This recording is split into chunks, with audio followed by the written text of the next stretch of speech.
Hej, velkommen til. I dag skal vi vise, hvordan man monterer et Fag Noise Care hegn i 2 meter høj. Der kommer stålstolper og 2 moduler. Det allerførste vi gør, det er at begynde at bore hullerne til stolperne. Vi borer hullerne mellem 80 til 90 cm dybt og med en afstand på 2,51 meter.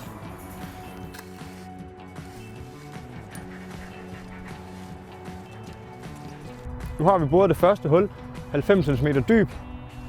Nu er vi klar til at bore hul nummer 2 med en afstand på 2,51 meter.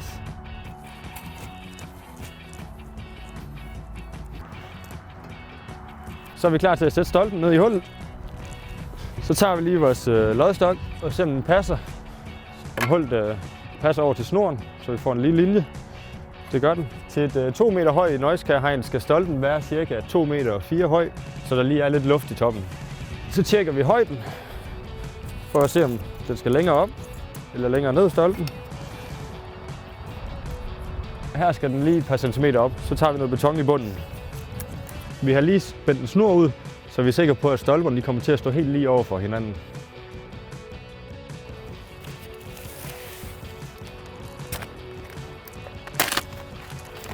Nu skal vi til at støbe stolpen. Der er det godt lige at have en vatterpas, noget at stampe med i betonen og noget vand klar.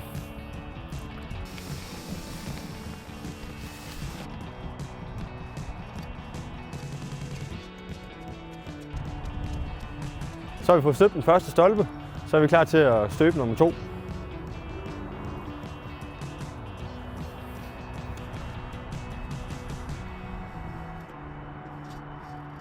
er det godt lige at være 2 mand til at hjælpe sig ad. Vi har valgt at bruge en stålstolpe, vi lige kan lægge over toppen, så vi kan lægge vatterpas på og se, om de er 100% i vatter. Du er ikke højdeskræk, vel? Ser meget lige ud, ja. Perfekt.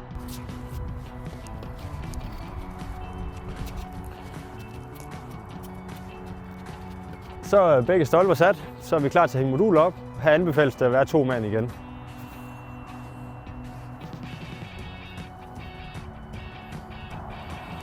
Så har vi fået modulet hen på plads. Så er det godt lige med vatterpas, lige tjekke om den er i vatter.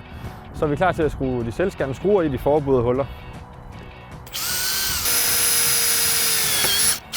Nu har vi sat den første skrue i nede i den ene ende, og vi kan se på vatterpassen, lige skal løftes omkring 5 mm.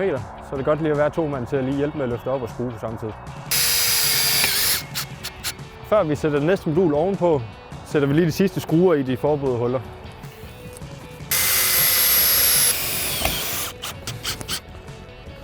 Så er vi klar til at montere tætningsbånd imellem modulerne for at mindske, at støjen kommer igennem.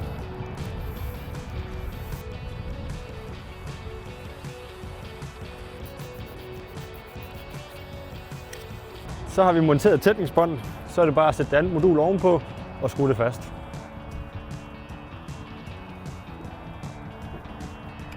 Sådan der, så er det bare at vippe op.